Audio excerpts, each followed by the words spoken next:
పులులు అంతరించిపోతున్నాయని, సంస్కృతి అంతరించిపోతుందని చింతించే మనం అతి విలువైన అరుదైన ఒక తరాన్ని కొన్ని సంవత్సరాలలో పూర్తిగా కోల్పోబోతున్నాం. మన మూలాలు పల్లెలే అని, ఉన్న ఊరికి ఏదో చేయాలని భావించి ఆ తరం కోల్పోయి ఏముందులే డడ్డీ విలేజ్ లో అనుకునే కొత్త తరం వైపు అడుగులు వేస్తున్నాం.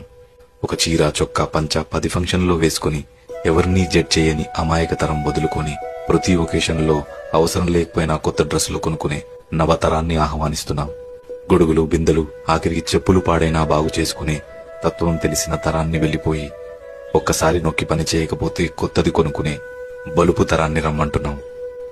లావైనప్పుడు కుట్టు విప్పి, సన్నబడ్డప్పుడు కుట్టు వేసి బట్టలు వాడే తరం నుంచి మంచుకున్న బట్టల్ని ఎక్కడెక్కడో చించుకునే వింత తరంలోకి వచ్చేస్తున్నాం. డబ్బులంటే సంతోషమని, కుటుంబం అంటే బాధ్యతని భావించే మంచి తరం వెళ్లిపోయి పిల్లలంటే ఖర్చని, భాగస్వామి అంటే భారమని భావించే తరానికి నాంది పలుకుతున్నాం.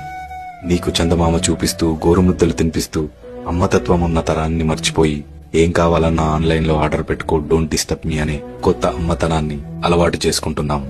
అమ్మ వారిలా కనిపించిన అమ్మ వాడిపోతున్న కొమ్మ ఆకులా కనిపిస్తున్నా గుర్తించలేకపోతున్నాం. నలుదిక్కులు శాసించిన నాన్న ఒక మూల కూర్చొని దిక్కులు చూస్తున్నాడని గ్రహించలేకపోతున్నాం. వీరు అందించిన విలువలు, వీరు పంచిన ప్రేమలు మరో తరానికి అందిద్దాం.